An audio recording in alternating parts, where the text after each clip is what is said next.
స్వేచ్ఛా జీవితంలో తనను తాను మార్చుకోవటం పెద్ద కష్టం కాదు. ఎందుకు? తన దృష్టి మారితే చాలు. అసలు వాళ్ళు బంధించటం లేదు ఇక్కడ, అర్జునుడిని వాళ్ళెవ్వరూ బంధించటం లేదు. పరయా ఆవిష్ట అంటే పరమమైన కృపచేత చుట్టబడిన వాడే. ఆవిష్ట చుట్టబడిందట అంటే భ్రాంతి కమ్ముకుంది కళ్ళకు.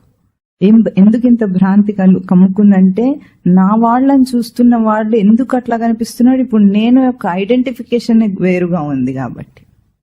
ఇన్నాళ్ళు నేను పాండవుణ్ణి, వాళ్ళు కౌరవులు. ఇప్పుడు వాళ్ళని ఏమంటున్నాడు, కురున్ పశ్య అంటే వాళ్ళు నా వాళ్ళని, అంటే నేను కూడా కౌరవుణ్ణి అంటే పురిటి వాసన వస్తుందన్నమాట అర్జునుడికి.